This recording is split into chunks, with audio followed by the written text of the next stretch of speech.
ملي كنمشي لكازا كنسمع ديك السير انا بيدي كنبغي نجري. Nous on les connaît. Aucun Roma ils nous connaissent pas. Ils vont nous connaître. Ils vont voir qui on est. Yeah.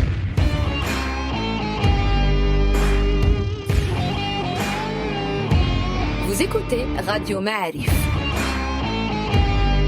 le podcast marocain. قدموا واحد المقابله رغم المقابلات كثرت المقابلات الحمد لله قدمنا واحد المقابله. Fréquence Foot.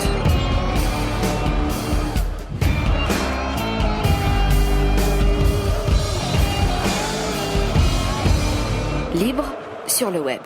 Bonsoir, bienvenue sur Radio Ma'arif. Nous sommes en direct de Tanger. On ne pouvait pas vivre ce moment glorieux sans notre amie Julie Rosselin, championne du monde. Félicitations Julie. Merci Reda, j'ai pas fait grand chose dans la victoire, mais en tous les cas je les ai soutenus, c'est déjà ça. Et comment tu te sens là tout de suite ? C'est assez partagé en fait, c'est un mélange, comment te dire ? C'est un mélange de très grande joie et un petit brin de nostalgie. De nostalgie. Ouais. Bon, tu vas développer tout ça. On va juste préciser qu'on avait prévu un Croate si jamais ça tournait dans l'autre sens, ouais, et qu'il a disparu au coup de sifflet final. Exactement. Voilà, donc on est tous les deux. Et de là à émettre une généralité de type peut-on faire confiance aux Croates ? On peut pas aller dans ce sens-là, on ne sait pas. On va pas se lancer là-dedans. On a l'impression que si quand même. On va déjà te demander comment tu as vécu cette finale. Moi, j'avais l'impression que cette équipe de France était imbattable, tout simplement. C'est ce qu'on a dit sur les derniers podcasts. Il y avait un côté un peu inéluctable dans cette victoire. Et même rien ne les a fait dérailler. Même la boulette de Lloris qui a fait un mondial phénoménal par ailleurs. Même les efforts des Croates qui ont mieux entamé le match. Enfin, ça m'avait l'air écrit. Est-ce que tu l'as vécu comme ça ou est-ce que tu as douté à un moment, quoi ? Non, en fait, alors, à vrai dire, je n'ai quasiment jamais douté d'eux et je pense aussi que c'est depuis le début de ce mondial, je pense aussi que ça explique un petit peu les réactions peu enthousiasmées. C'est-à-dire que je crois qu'il y a une partie des réactions sur cette équipe de France peu enthousiasmées qu'ils sont par rapport au style de jeu qui est développé. Mmh. On y on va en parler, si tu veux. Ouais. Et puis je pense qu'il y a une autre partie qui est que les scénarios du match ont toujours été tels qu'on n'a jamais eu l'impression de l'avoir vraiment en danger, cette équipe-là. Ouais. Puisqu'elle a quasiment toujours mené au score, même rattrapée face à l'Argentine ou dépassée. J'ai jamais eu l'impression trop de les voir au bord du ravin. Et en fait, peut-être que sur cette finale-là, c'est quand même la première fois où je doute sur la première mi-temps. J'ai trouvé en même temps, c'est une première mi-temps largement croate. Oui, et avec des faits de jeu tu vois le truc, soit que c'est la première mi-temps, elle est croate, tu le dis et je suis d'accord, et en même temps tu l'as fini à 2-1 cette première mi-temps. Et oui, tu l'as fini à 2-1 sur un CSC de Mandzukic, un péno contestable, on va pas rentrer là-dedans, mais globalement il saute pas aux yeux. Un CSC sur un coup franc qui n'existe pas. Voilà, donc c'est de ça dont je veux te parler quand je te parle d'alignement des astres et qu'une équipe force son destin et que tu as l'impression qu'elle écrit son histoire, quelles que soient les circonstances, quoi. Elle a effectivement un alignement des étoiles comme tu as. Elle a un talent qui est indéniable à quasiment chaque poste. Et puis, oui, c'est vrai qu'elle dégageait une forme de sérénité. C'est là, en fait, c'est exactement sur ce mot-là, sur la sérénité, que j'ai moins senti sur cette finale. Ce qui est complètement normal et ce qui a fait aussi, à mon avis, évoluer le jeu en deuxième mi-temps sur un truc un peu paranormal parce qu'il y a eu un moment donné quand même. La deuxième mi-temps était folle. C'est complètement fou. Et d'ailleurs, je pense que j'ai trouvé ça débile sur le coup. Finalement, je trouve ça très intelligent d'avoir sorti Kanté et d'avoir fait rentrer Nzonzi. Je trouve que ça a ramené un peu ce calme et cette sérénité qu'on avait perdu. Alors que je les trouve depuis le début vraiment très serein cette équipe. Explique-moi la sortie comment tu l'as compris, la sortie de moi je l'ai Kanté. Pas compris. J'ai compris parce que Kanté c'est quand même le cœur de l'équipe. Oui, c'est celui après qui j'ai trouvé qu'effectivement sur ce match-là il avait été moins bon que d'habitude, mais je l'ai pas tellement comprise la sortie en fait. Je me suis dit est-ce qu'il le sort pour le carton. Alors le gars fait jamais de faute, il y a quand même une probabilité très très faible qu'il en fasse une deuxième. J'ai pas tellement capté. Et en fait, je sais pas, il faudra entendre ce que dira Didier Deschamps par la suite. Il veut bien nous expliquer. Ouais, c'est pas dit. Et si on arrive à comprendre entre les lignes ce qu'il nous explique vraiment. Mais en tous les cas, je pense qu'il y avait de ça. J'ai l'impression que Kanté, qu'on a dit un peu l'être froid, l'être calme en toute situation, j'ai l'impression que ça lui a un peu échappé en fait sur cette finale-là, qui globalement était vraiment pleine d'émotions. Moi, c'est comme ça que je les aime bien aussi les finales, quoi. Ah oui, elle était effectivement un peu folle, surtout dans la deuxième mi-temps. Mais justement, tu parlais de la sortie de Kanté, ça nous amène au coaching de Deschamps. Est-ce qu'on peut dire en gros que c'est la victoire de Deschamps? Parce que là, on parle plus de Rabiot, on parle plus de Benzema. On va quand même rappeler que Didier Deschamps a récupéré une équipe de France au lendemain de Naïsna. Bon, il y a eu quand même Laurent Blanc, mais c'était quand même pas glorieux. Une équipe de France qui était pleine de polémiques, qui était pleine de débats, pleine de... Et puis voilà, il a construit un groupe qui transpire la sérénité, qui fait plaisir à voir. Moi, quand je vois les joueurs, quand je vois les remplaçants se jeter sur, je sais pas, c'est Mbappé ou Pogba sur le deuxième ou troisième but, voilà, c'était phénoménal.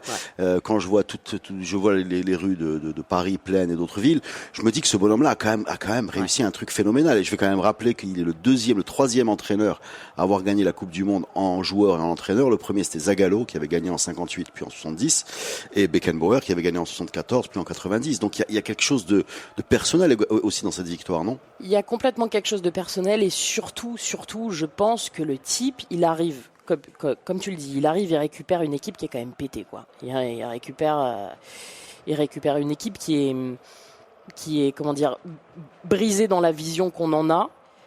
Qui est pleine de polémiques parce que la période Laurent Blanc elle est catastrophique avec les quotas, les machins. Juste après Domenech en plus. Les quotas. Il fait Domenech et il se prend le chapitre Laurent Blanc après. Donc on est quand même dans un truc où tout le système du football français est limite remis en question.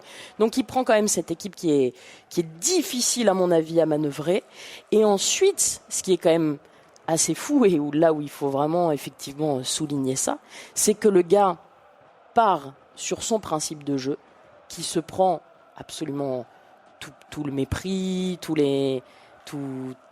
la presse, de tous les millions de Français qui sont en même temps sélectionneurs de cette équipe de France. Mais c'est quoi les principes de jeu? Moi, j'arrive pas à les repérer. Tu peux m'aider? Ce Didier Deschamps. Ouais, tu parles de principe de jeu. Alors, moi, avec Deschamps, j'ai le problème que j'ai avec tous les entraîneurs qui refusent de parler, d'expliquer, de partager. Je trouve que c'est vraiment dommage. Je comprends en pleine compétition que tu veux rien dire, que tu sois un robinet d'eau tiède. Zidane était comme ça. Mais après, j'aimerais bien qu'on nous raconte un peu, parce que moi j'aime le foot, tu vois, j'aime bien savoir comment ça marche. Et je trouve ça très dommage, ces entraîneurs qui gardent la langue de bois en toutes circonstances, qui disent jamais rien. C'est peut-être plus efficace, mais à un moment, ça serait cool d'expliquer, quoi.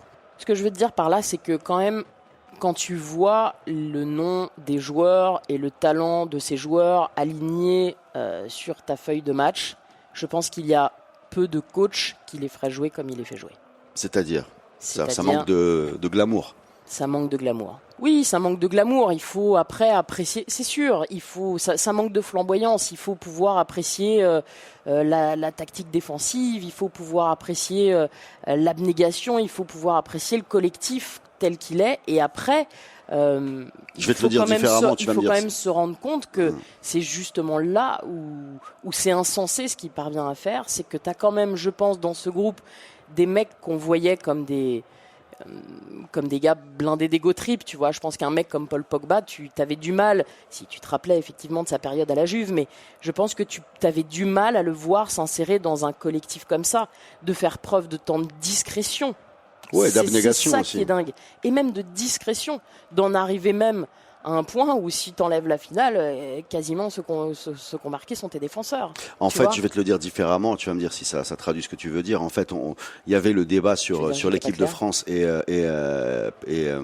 comment dire, elle est surchargée de talent offensif. Alors bien sûr, il y avait Griezmann, Mbappé, mais il y avait aussi il y avait Martial qui a pas été pris, il y avait Fekir qui a très peu joué. On avait l'impression qu'il y avait, j'en ai oublié quoi, il y avait Thauvin, enfin peut-être Thauvin derrière, mais globalement on se disait il y a trop de talent offensif dans cette équipe, mais finalement elle s'est illustrée pas par ses talents offensifs, elle s'est illustrée par sa solidité défensive. Enfin, elle s'est illustrée. Et Giroud, l'avant-centre, était sans doute le plus gros défenseur, l'avant-centre le plus brillant défenseur de l'histoire de vainqueur de Coupe du Monde. Ouais, effectivement. Après, on peut pas non plus dire qu'elle brille absolument pas offensivement, parce que t'as des éclairs de Mbappé, t'as un Griezmann qui est quand même très bon. Je veux dire que ça fonctionne vraiment. Voilà. En fait, tu n'as pas besoin de jouer beaucoup pour marquer, quoi. Exactement. Tu joues très peu. C'est un football d'une efficacité monstrueuse. Sauf que cette efficacité-là, elle est très compliqué, à mon avis, à faire comprendre à tout le monde, en fait. Et que tu peux, en fait. Moi, je comprends que ça puisse aussi ne pas plaire, en Tu fait. comprends qu'il y a un débat sur l'équipe de France, quoi. Oui, je l'entends. C'est dingue. Tu sais, je vais te dire un truc, Julie. Je l'entends que ça puisse pas plaire. Ça me paraît évident. Après, je crois qu'il faut, même quand ça ne te plaît pas, il faut quand même reconnaître énormément de talent à cette équipe dans ses principes, quels qu'ils soient. Je te trouve extraordinaire d'honnêteté intellectuelle, de lucidité, parce que sincèrement, le débat sur le jeu, le débat sur qu'est-ce que cette équipe de France a dégagé par rapport aux supporters un peu neutres qui sont pas forcément des supporters de l'équipe de France ni de l'équipe croate, je pensais que ce débat arriverait en second lieu et que tu te gargariserais de cette deuxième étoile sur le maillot qui vous porte à la hauteur de l'Argentine et de l'Uruguay, c'est pas rien, tu vois, sûr. et que tu allais me dire on parlera de foot plus tard, et là tu le fais ce belle. soir même, bravo. Hein. Non, parce que je pense que c'est important, parce que effectivement, dès le début, de toute façon, on a entendu beaucoup de commentaires sur ce que vaudrait cette étoile-là, vu le parcours que tu as fait. Après, je ne mets pas mon honnêteté intellectuelle en forme de. Je ne renie rien de cette équipe-là. Moi, si j'avais gagné la Coupe du Monde avec le Maroc, avec 3 mauvais pénaltys, 2 CSC et un but du pointu, j'aurais même pas pu faire de podcast. Non, je te le dis, moi. Non, mais j'ai beaucoup de mal. J'ai beaucoup de mal à le faire. Je tiens à dire, j'ai pas les idées extrêmement claires en ce moment. Mais ce que je veux dire, c'est que je peux tout à fait l'entendre, mais en revanche, ce n'est pas une opinion que je partage. C'est-à-dire que je ne partage pas ces idées. Je pense que cette équipe est ultra talentueuse. Je pense qu'elle a été non, mais c'est pas une idée. Les gens qui ont des réserves, ils n'ont pas une réserve sur le fait qu'elle ait gagné une étoile. Je veux dire, tout le monde l'a vu. C'était une équipe hyper costaud. Elle a quand même dominé l'Argentine, l'Uruguay, la Belgique, qui était magnifique, et terminé avec la Croatie. Ce que tu me dis, c'est que ça veut dire qu'il n'y aura pas des commentaires dans les prochaines heures. Mais bien sûr, il y a des commentaires. C'est la plus mauvaise équipe qui a gagné. Non, pas la plus mauvaise équipe, mais c'est des commentaires qui relèvent de l'appréciation, qui relèvent pas de la remise en cause. C'est-à-dire que le foot, alhamdoulilah, il est suffisamment grand pour pouvoir accepter. Voilà, on commente pas que les résultats, on commente également le jeu, ce que tu dégages. Il y a des équipes qui perdent, qui te séduisent plus que celles qui gagnent. Enfin, tout ça, c'est là, il faut ouvrir cette porte. Maintenant, vous êtes une équipe qui gagne, il faut accepter ça sans que ça soit fatalement une remise en cause de la légitimité de la victoire. C'est une équipe qui a globalement, quand tu regardes quand même les derniers buts, elle marque par Mandzukic. Hein. Avant, il y avait Varane et Umtiti. C'est-à-dire, tu te rends compte, c'est des coups de pied arrêtés. Le troisième et le quatrième. Voilà, exactement. Et ensuite, j'y arrivais. Elle a fait, justement, elle arrivait. Le combiné Griezmann, elle a fait Mbappé, exploser la Croatie en 10 minutes. Pogba. Je sais pas combien de temps entre Pogba et Mbappé. Donc, elle te donne 10 minutes de jeu. Là, elle plie le match. Même là, la boulette de Lloris n'arrive pas à relancer le match. Et c'est ça ce qui te rend un peu, perplexe. Tu comprends pas. Moi, je vais te le dire honnêtement, je pense qu'on n'a pas encore compris ce que c'est que cette équipe de France. Moi, je pense qu'un jour, on va comprendre, peut-être quand ils vont nous expliquer l'intérieur, comment il a détruit le jeu des adversaires, comment il lui suffit de 3 passes, ça, 3 frappes pour marquer 4 buts. Ça, on l'a pas compris, mais on l'a vu. Oui, on l'a vu. En tous les cas, on a pu le voir. Et moi, ma grosse interrogation, c'est vraiment sur comment, année après année, puisque du coup, plus ou moins, c'est quand même les mêmes gars de l'Euro, à peu près, comment est-ce que justement, au sein des joueurs, ce collectif-là a réussi à se créer sur cette idée-là. Alors après, effectivement, je te mets des guillemets à idée Mais vous vous rendez compte quand même que ce Deschamps, il est dans toutes les victoires de la France depuis qu'il joue, quoi. C'est extraordinaire. Il est à Marseille. Ne me parle pas de chance parce que je veux pas parler de chance. Là, par contre, je vais pas le supporter. Non, je parle pas de chance du tout. Je veux bien faire preuve d'honnêteté intellectuelle, mais alors là, ça s'arrête là. On peut pas dire ça sur le carré. Donc le bonhomme, il est à Marseille. Il est en France 98 sur le terrain. Il est dans la remontée de la Juve. Il est dans la finale de Monaco. Il n'a pas eu 30 des finales. Hein. Et il est là aujourd'hui, après un Euro 2016. On a l'impression qu'il avait loupé le coche. Il se rattrape en 2018 pour le titre suprême. C'est marrant qu'on revienne à la finale et au but d'Eder, parce que moi je trouve qu'il y avait un peu l'ombre de ce but, quoi, sur cette première mi-temps de cette finale.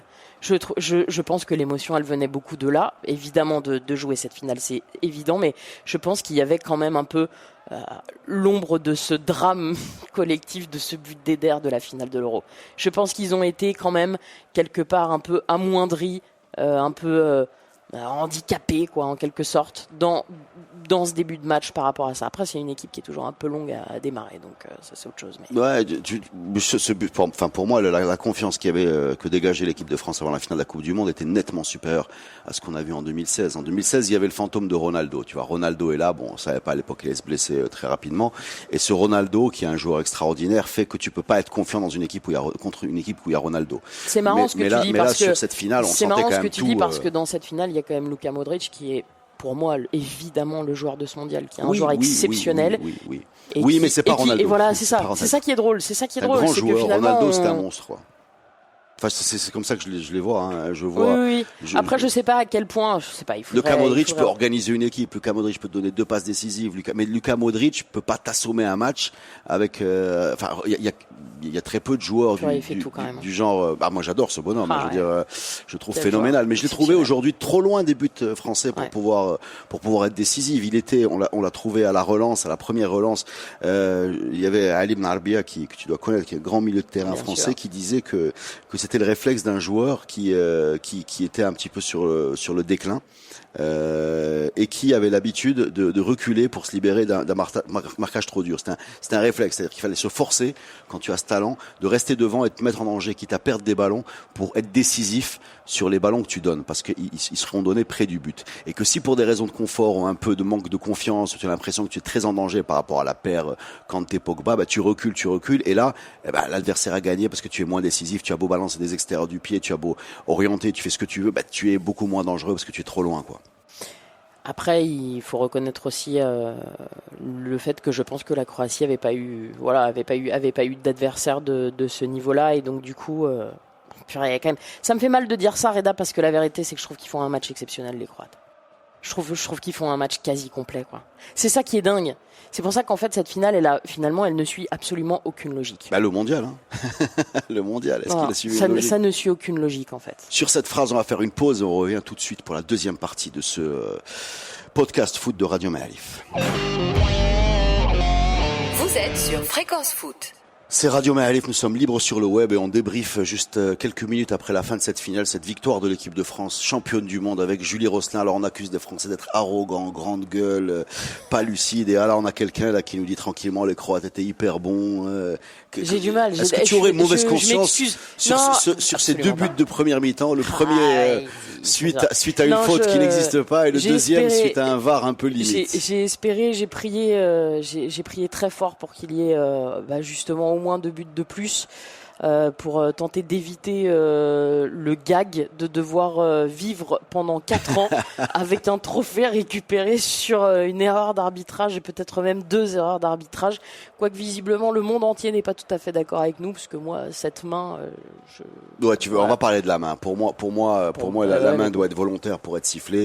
Il doit y avoir danger de but. Je vois pas très bien le danger de but. Je vois pas très bien la main volontaire parce que Matuidi loupe sa tête. Donc Perisic qui est derrière, il ne doit pas arriver. La distance entre les deux joueurs déjà me fait dire que cette main n'est pas volontaire, et ensuite le fait que la main n'est pas ferme me fait dire qu'elle n'est pas volontaire. Ensuite, est-ce qu'elle anéantit avec cette main une action de jeu? Pareil, je pense qu'on peut pas le savoir parce qu'en fait, du coup, on peut pas connaître l'angle du ballon, vu que je pense que ça siffle pas. Maintenant, je vais pas te mentir, je vais te la dire différemment. En fait, déjà, on va rappeler qu'une main doit être volontaire, d'où la complexité de débattre, parce qu'il faut aller rentrer dans la tête du défenseur pour savoir s'il a fait exprès. Bon, j'ai déjà du mal à savoir ce que pensent les gens autour de moi, dans savoir ce qu'un défenseur pense, c'est compliqué. Voilà, quand il y a un doute comme ça. Peut-être allons du coup plus loin dans l'assistance, en se munissant par exemple d'un détecteur de mensonges. Arrêtons le jeu quelques instants, prenons le joueur, ramenons-le à un petit bureau pour lui poser quelques questions afin de savoir l'intentionnalité. En plus, on est en Russie, il doit y avoir des gens comme ça. On doit pouvoir trouver. Non, mais c'est ça. En fait, du coup, comme l'intentionnalité est pardon. C'est moche sur les Russes. Non, on rigole. Ils ont fait un beau mondial quand même. Ils ont fait un bon mondial sur le terrain et en dehors. Donc tu es en train de parler d'intentionnalité d'une main. Elle saute pas aux yeux. moi, à partir du moment où elle saute pas aux yeux, moi tu laisses couler, quoi, parce que je vois trop de fautes, trop de pénaltys comme ça. Surtout quand tu l'as pas vu, tu décortiques et tu vas accorder ça. Je veux dire, si dans la foulée tu siffles, pourquoi pas. Je veux dire, on peut débattre, mais là tu t'arrêtes et tu te fais comme s'il y avait évidemment l'intention de faire main. Je sais pas très bien pourquoi ce défenseur Perisic ferait main. Je sais même pas s'il voit le ballon arriver. Je sais même pas qu'est-ce qu'il a gagné à le dévier, parce que derrière ils sont deux défenseurs. Je sais pas. Bon, visiblement les gens sont pas trop d'accord avec nous, hein, puisqu'on a pu lire sur les réseaux sociaux que les gens trouvaient que finalement c'était penalty. In fine, le problème c'est que c'est un cumul. En fait, à partir du moment où ta main elle n'est pas ferme, c'est qu'elle n'est pas vraiment volontaire. Je pense qu'il y a une sorte de parallèle comme ça qui est assez Après, évident. moi j'accepte ça. Ce qui me dérange encore une fois, c'est d'avoir une première mi-temps où qui se joue là-dessus, quoi, qui se joue sur un plongeon de Griezmann et cette espèce de penalty. Moi je trouve ça dégueulasse. Moi je te le dis, pas le fait que la France marque comme ça, hein, je veux dire, ça arrivait, ça réarrivera, mais le fait d'aller sortir une technologie pour donner l'illusion de rattraper une injustice en loupant une autre juste avant, en l'occurrence celle du coup franc de Griezmann qui n'est pas un coup franc. C'est vraiment dérangeant, cette illusion de justice et cette impression que tu as de donner aux gens l'impression, voilà, on met le VAR pour qu'il n'y ait plus de polémique et en fait on passe notre temps dans les polémiques. Voilà, ça on l'a déjà dit 10 fois dans ce podcast. On va pas revenir là-dessus. Bon. Mais je te connais, je sais qu'à la mi-temps je te disais il va falloir vous marquer des buts parce que sinon ça va faire une Coupe du Monde un peu bizarre. Quoi. Non, mais c'était surtout comment l'assumer après, Reda. Tu vois, c'est très difficile à assumer. Parce que c'est des romantiques. Hein. Moi, donne-moi une Coupe du Monde comme ça, je la prends. Ouais, mais après, non.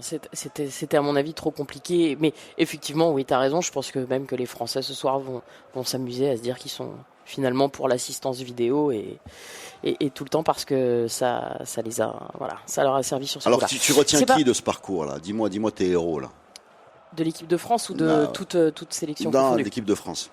En fait, pour revenir à ce que je disais, je trouve que c'est très compliqué d'en dégager quelques-uns parce que je trouve que vraiment c'est un collectif qui s'est imposé. C'est un peu cliché de dire ça, c'est complètement cliché de dire ça, mais je trouve que c'est très vrai parce que tu vas sortir, forcément que tu vas sortir Griezmann parce que c'est ton maître à jouer.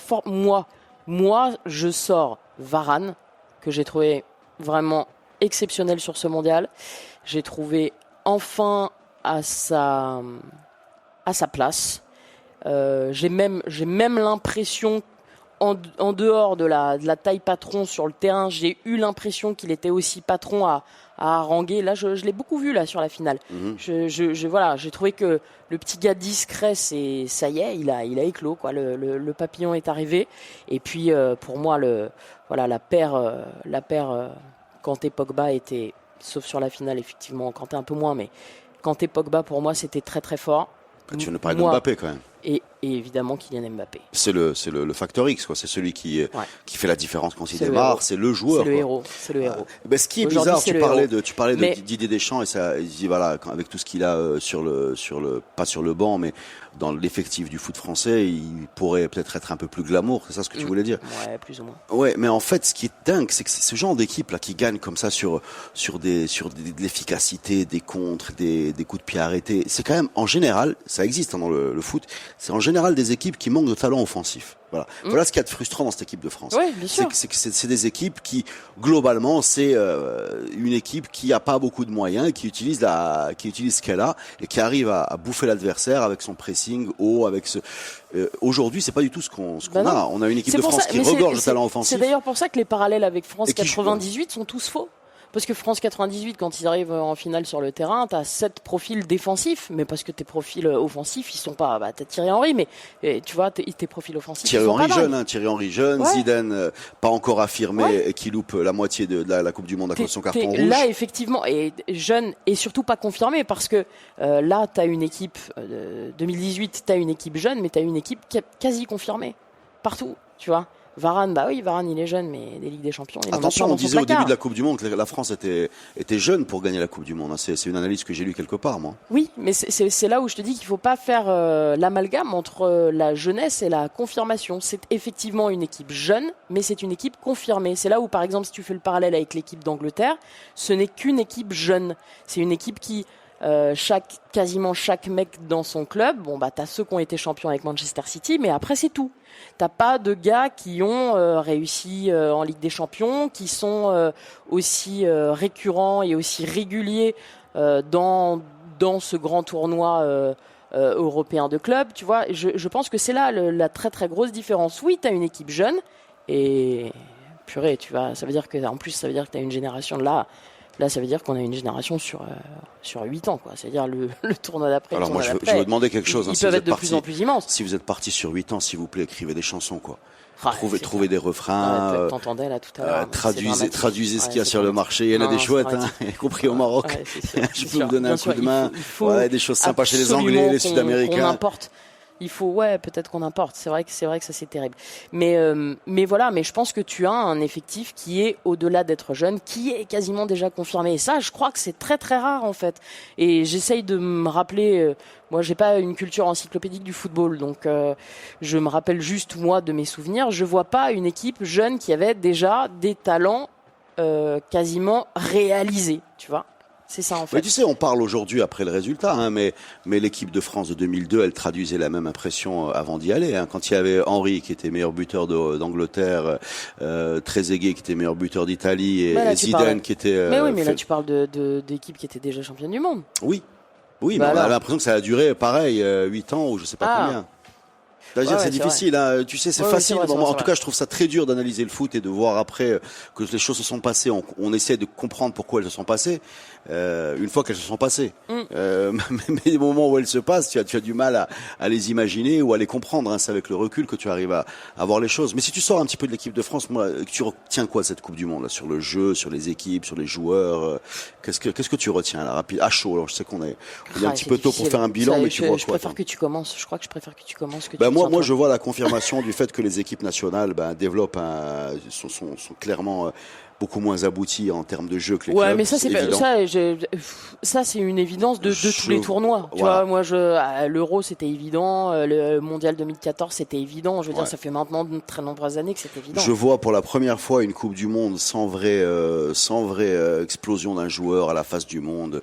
Il y avait James la dernière fois, il y avait je sais pas qui en fait. Peut-être que c'est déjà fini, mais on a l'impression que le foot aujourd'hui est tellement mondialisé que les joueurs on les connaît déjà. Pour être surpris par un joueur, Mbappé on le connaît. Ceci dit, c'est probablement une des dernières fois qu'on vivra ça, parce que sur les prochains mondiaux, comme on aura le droit à des matchs qui seront îles Féroé, Trinidad et Tobago, vu que Laos Bolivie. Là pour le coup Laos Bolivie, on découvrira un petit numéro 10 laotien dont on n'a jamais entendu parler. Donc là, moi, ce qui m'inquiète un petit peu, moi ce qui m'inquiète un petit peu parce que j'ai l'impression que si la France, je sais pas aujourd'hui si les équipes championnes du monde donnent une tendance un peu sur le foot mondial et qu'elles vont être imitées un peu comme Guardiola a été imité, comme Mourinho a été imité. Là si, clairement. Là tu peux quand même dire que la France elle dégage ce qu'on a vu de ces derniers mois, voire de ces dernières années quand même. Je sais pas. Moi, j'ai l'impression qu'on va avoir, on va avoir à ce moment-là un football un peu boxe, quoi. Voilà comment je vois les choses. C'est-à-dire un football où tu es dans le contrôle,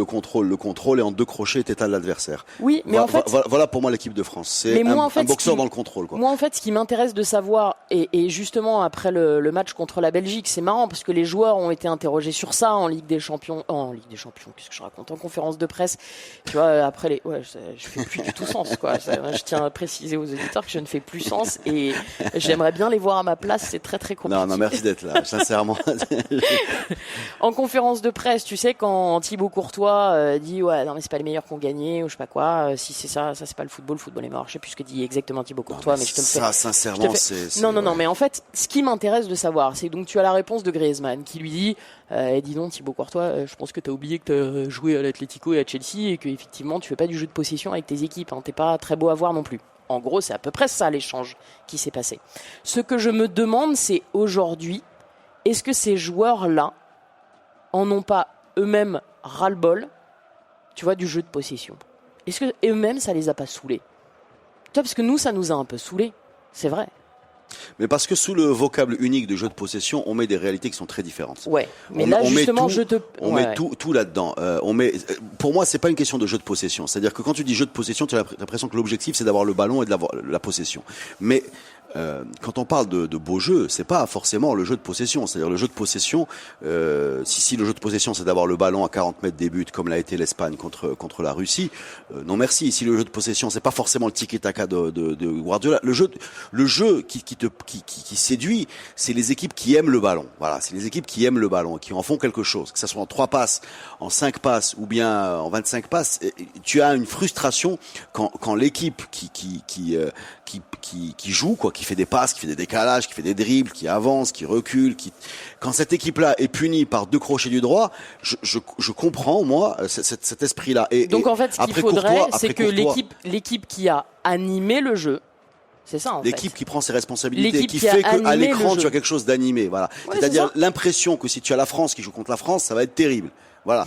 Non, mais c'est ça le truc. C'est-à-dire, tu sais, il y a une photo qu'on voit beaucoup sur les réseaux sociaux où tu as Spider-Man contre Spider-Man. Ouais, enfin, c'est à chaque fois que tu as quelqu'un qui se bat contre son double, on la ressort. C'est l'impression que si tu avais la France contre la France, ça serait quand même pénible. Et c'est d'autant plus pénible que c'est des équipes qui ont des beaux joueurs. Voilà la frustration. Oui, voilà. c'est ce qu'on dit depuis le début. Voilà la tendance. Et après, je te contredis sur la Ligue des Champions. Quand tu vois ce que fait le Real ou ce que fait Liverpool, c'est pas des. On est dans autre chose. On est dans la vitesse, on est dans l'explosivité, on est aussi dans un football un peu boxe, mais de façon différente. Deschamps a porté ça à un autre niveau pour moi. Au niveau qu'il connaissait, au niveau, je pense que lui-même a pratiqué en 98 quand même, tu vois. C'était pas exactement la même chose et le parallèle est ténu, mais en vérité, si, je pense que c'est ce qu'il sait faire. Moi, je trouve que c'est très difficile de lui reprocher ça aujourd'hui. Quand ça a marché. Non, c'est pas un reproche. On débat, tu vois. Moi, il n'y a pas de reproche. Moi, ce bonhomme-là, j'ai une vraie admiration pour ce qu'il fait. J'ai un vrai mystère autour des méthodes parce qu'il veut pas les partager. Mais en même temps, on n'attendait pas autre chose. Je veux dire, Deschamps est jugé sur le résultat. Deschamps, c'est pas Hidalgo, c'est pas quelqu'un qui va t'animer une demi-finale à Séville et qui va perdre glorieusement et rentrer dans le panthéon du romantisme français. C'est pas ça ce qu'on attend de Deschamps. Deschamps, il ramène la Coupe du Monde et d'un seul coup, il rentre aussi au panthéon du foot français, mais différemment. Tu vois ce que je veux dire? On n'est pas du tout dans ce culte-là et dans ça. Du coup, plus glorieusement. Deschamps, c'est l'Italie, en fait. Deschamps, c'est la Juve, ouais, Deschamps, c'est Tapi aussi, Deschamps, c'est Marseille, Deschamps, c'est beaucoup de choses. C'est notre vécu, un autre background, quoi. Mais alors, tu vois pourquoi? Mais en fait, j'ai un petit peu du mal à comprendre. Ouais, donc ce que tu me dis en fait, c'est que là où ce serait, je sais pas quel mot choisir pour que tu me reprennes pas, mais là où ce serait entre guillemets condamnable pour l'équipe de France. Non, rien n'est condamnable. C'est pour ça que je savais pas quel mot choisir. Non, pas condamnable. Les gens, ils font ce qu'ils veulent et nous, on dit ce qu'on veut. Tu vois, c'est ça le truc. Et globalement, mais donc c'est la qualité de tes joueurs qui ferait que c'est entre guillemets, comment te dire ça? En gros, on l'accepterait de l'Italie de Conte, mais on l'accepterait moins de la France de Deschamps. Moi, je trouve que l'Italie de Conte, elle est super limitée. Des jeux, ouais, super limitée. Des joueurs, pardon. Voilà, cette Italie de Conte là qui fait, qui sort au penalty contre l'Allemagne de tel. Je veux dire, quand tu regardes l'effectif, d'ailleurs, les clubs italiens le prouvent, et même la suite de l'Italie était une Italie un peu moribonde, qui d'où ma question. D'où la rigueur tactique vient compenser également le manque de talent pour moi. D'où ma question. Il n'y avait pas de Totti. Qu'est-ce qui te fait dire que les joueurs n'ont pas eux-mêmes envie de jouer comme ça? Ah, mais moi je pense que les joueurs. Parce que moi je pense que justement, en fait, surtout que encore une fois, je pense que t'as quand même pas mal d'éléments qui ont de l'ego, tu vois. Et je me dis, ce mec-là, Deschamps, quand il arrive face à ces joueurs-là, t'as parmi eux.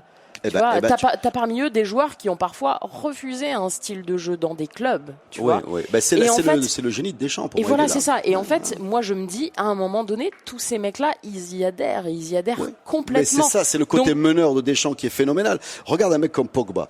Pogba, qu'est-ce qu'on lui reprochait? C'est ça qui est dingue. On lui dit, voilà, le type il fait des coupes extravagantes, il fait des gris-gris. On sait pas s'il est 8 ou 10 ou 6. Et là, il se met au service du collectif. Il se met au service du collectif en étant un gars qui vit ces derniers mois dans l'adversité la plus folle, en ayant d'énormes problèmes en club, d'énormes problèmes avec son coach en club. Quand il a ces problèmes-là, qui c'est qui l'appelle ? C'est Didier Deschamps qui l'appelle, tu vois. Et c'est Didier Deschamps qui le conseille. Moi, Et je Pogba, trouve pour que- moi, le résumé de Pogba en club, c'était ce fameux match, ce derby de City contre United, où City peut prendre le titre, mène 2-0, je pense, il fait une mauvaise première mi-temps, il revient après la pause et il est phénoménal. Voilà, Ouais. c'est un type, on a l'impression qu'il honore son talent sur des petites périodes de match. Et là, il a mis le bleu de chauffe. On sent même en termes d'extravagance, il s'est mis en retrait. Tu vois, il nous a pas fait C'est de ce que je t'ai dit, il est célébration. tout dans la discrétion. Mais c'est Deschamps, il est énorme dans la construction du groupe. On parle et on comprend maintenant pourquoi Rabiot est pas là. Non Peut-être mais, qu'il le non, voyait mais pas à un moment là-dedans. donné, non, mais par contre, on peut pas, on peut pas dire, non, c'est clair, on reviendra sur le truc Rabiot après si tu veux. Vas-y. Mais on peut pas dire à un moment donné que ce n'est que Didier Deschamps. Parce que les mecs y adhèrent, parce que les mecs, je te dis, à un moment donné, clairement, ont envie de le faire. Et je pense que pour Pogba, c'est hyper jouissif aujourd'hui d'avoir gagné de cette façon cette Coupe du Monde. Bien sûr. Mais bien sûr. Donc, mais quand tu vois, regardes, tu peux pas, quand tu peux regardes, pas extraire les deux. Je trouve, tu peux pas dire ouais, tout le mérite revient à Didier Deschamps. Non, il non, a non, su, non. il a su faire ça à ces gars-là. Bien tu vois. sûr. Mais je savoir pense faire que ces gars-là, faire, exactement. ils adhèrent et effectivement, On est d'accord, mais en même temps, sur les générations précédentes, quand il y avait du Ribéry, du Benzema, la France, pour moi, elle a toujours produit du talent, quoi. C'était rarement, il y avait rarement un problème de génération, en tout cas depuis en continu. Je crois que la France est le premier pays en termes de production, même s'il n'est pas beau le mot, mais de production de football de haut niveau, de footballeurs de haut niveau, qui s'impose très souvent dans des gros clubs. La formation française, on en pense ce qu'on veut, mais elle s'impose très souvent en Italie, en Espagne. Elle s'impose. Alors on a beau dire oui, mais Griezmann a été loupé, machin. Mais le fait est qu'aujourd'hui, dans quasiment tous les gros clubs. non, tu peux saluer le travail quand même. Mais bien sûr, mais Ouais. c'est bien ce que je dis. Donc, il n'y avait jamais un problème de talent. Tu vois, c'était réussir à fédérer. C'est pour ça que j'insiste sur Deschamps. C'est faire Après- travailler tout ça, quoi. Après, on en revient quand même. Du coup, je pense qu'il y a un argument qui joue en sa faveur et on va revenir à ce dont on parlait tout à l'heure, c'est que les équipes précédentes, tu avais deux générations qui se mélangeaient. Et tu avais deux générations qui vivaient le football et le hors-football différemment. Mhm. Tu vois, tu avais la génération des anciens, de ceux, limite les yeux dans les bleus là, et puis tu avais la génération de Snapchat, quoi. Et ces deux générations-là, je pense qu'elles avaient pas forcément du mal à vivre ensemble, mais en tous les cas, je pense qu'elles ne considéraient pas et leur sport et leur vie de footballeur de la même façon. Alors que là, du fait que ton équipe est jeune, du fait qu'elle est jeune à tous les postes, du fait qu'elle évolue à peu près dans le même type de club, je pense que c'est plus facile pour lui quand même. Il est sur une seule génération, entre guillemets, génération, parce que du coup, on parle de génération de 10 ans, quoi. Mais en fait, je pense que du coup, il est vraiment sur une seule génération et sur quasiment un type de joueurs, c'est-à-dire des mecs qui vivent de la même façon, qui ont à peu près les mêmes parcours en club. Tu parles de cohérence culturelle dans le Ouais, groupe, c'est ça? Exactement. Voilà. Bah, tu sais, moi, je vais te raconter une Bien anecdote. sûr. En fait, J'étais à la je CAN. galère pendant 10 minutes à parler. Et tu Non, résumes en mais deux mots. c'était le C'est pas 2004. mal. J'étais avec les joueurs d'équipe du Maroc à l'hôtel pendant la CAN 2004 et je me rappelle très bien que je crois que c'était Nabil Baha qui était un avant-centre, il était remplaçant de Schmach et c'était un joueur qui avait grandi en France et il tournait avec un papier, un stylo en train d'organiser un concours de PlayStation. Et il arrive et j'étais avec Nimitz et il lui dit je vais t'inscrire et Nimitz il dit bon, je vais le dire en français parce que on est en français. Il lui dit non, écoute, nous on joue au Tutsi, laisse-nous tranquille. Ça me fait rire parce que Mais voilà. là, Tu donc vois, c'est pour voilà. te répondre aussi que le fait que d'avoir des backgrounds différents t'empêche pas de faire des grandes choses. Je veux dire, c'est pas non plus l'alpha et l'oméga de la Non. création d'un groupe. Non, mais Mais tu sais, moi, je je suis pense que c'est quand même très facilité si tu partages plein de choses. Bon, écoute, on va faire une deuxième pause et je vais encore essayer de te faire parler de la Coupe du Monde hors de c'est l'équipe dur. de France. Vous écoutez Radio Ma'arif. Bienvenue les amis, c'est Radio Ma'arif, le podcast foot. Et alors voilà, la Coupe du Monde, qu'est-ce que tu en retiens? Est-ce que la Belgique, est-ce que la Croatie, est-ce que le Brésil a été victime d'une injustice? Est-ce que la Belgique était la plus grande équipe? Est-ce que Modric est un héros? Est-ce que Hazard est plus fort? Est-ce que le Maroc a été victime d'injustice? Est-ce que l'Amérique du Sud est en chute libre? Est-ce que l'Afrique est en perdition? Est-ce que les footballeurs sont fatigués? Est-ce que le fait de passer au Qatar en Coupe du Monde en hiver va nous arranger? Oh là. Dis-moi quelque chose là-dessus s'il te plaît, on a besoin de tes lumières. Je pense que le Maroc a été victime d'injustice, ça, c'est très clair. Je pense que en tous les cas, Est-ce que moi, le VAR va rester? Est-ce que je pense que l'assistance vidéo malheureusement va rester et c'est pourtant pas terrible. Je sais pas, c'est difficile à. Je me demande, c'est vrai, je me demande avec au moyen terme et au long terme ce qu'on retiendra vraiment de cette Coupe du Monde, parce qu'en fait, En fait, par exemple, Reda, si je te demande ce que tu as retenu de 2014, Ouais, qu'est-ce que tu dirais? Brésil-Allemagne. Ah. Brésil-Allemagne, c'était. c'est ça, c'était- Exactement. Et je me rappelle et je vais te, Donc, continuer du à te coup, répondre, ce je me rappelle serait également probablement- des formidables prestations des équipes sud-américaines qui étaient pour moi des films à grand budget, que ce soit le Chili, la Colombie, le Costa Rica. J'ai adoré ces équipes parce que pour moi, elles ont apporté une énergie, que ce soit dans les tribunes ou sur le terrain, une espèce de rage qui a réhabilité un peu les équipes nationales au moment où tu avais l'impression en face que c'était un petit peu mou. Tu vois, la Belgique est sortie pour moi mollement, la France contre l'Allemagne, c'était mou. Oh, c'était très bon, Tu vois, je veux dire, la Ouais, Hollande, ouais. c'était arrivé en demi-finale, mais on sentait, tu vois, et puis il y avait une espèce de folie dans ces C'était équipes une Coupe du sud-américaines. Monde, c'était une Coupe du Monde en fait non européenne mais gagnée par l'Europe. Ouais, voilà, exactement. C'était ça. Ouais. Ah ouais. Et ben. Alors de là, celle-là, qu'est-ce que tu vas celle-ci, bien sûr, ouais, la victoire. S'il faut retenir, évidemment que je retiens la victoire, évidemment que je retiens le parcours de l'équipe de France, mais c'est pas ça que tu me demandes au-delà. S'il Exactement. faut retenir un match, je pense que je retiens Brésil-Belgique. Ouais, ça c'était un beau beau match. match. Ça c'était un beau match. C'était un très beau match. Ouais, ouais. Et De là à me dire, est-ce que dans 15 ans j'en parlerai encore, je suis pas sûr. À vrai dire, je suis pas sûr. Et ben Tu dans vois. 15 ans on refera un podcast et je te reposerai la question. Ouais, ok, si tu veux. Je te remercie d'avoir été avec nous. Je voudrais vous signaler, de remercier également tous les gens qui nous ont écoutés, partagé, tout ce que vous voulez. C'est la fin des podcasts de la Coupe du Monde, mais Radio Ma'Alif va continuer. On parlera encore de foot et de plein d'autres choses. En se spécifiant sur les injustices vécues par le Maroc. Non, Parce non, que non, purée, non. on peut en faire pendant des années, quoi. On va parler de tout, on va parler de foot africain, de foot marocain, de foot européen et d'autres choses que du foot. Je vous laisse la surprise. En tout cas, on est là.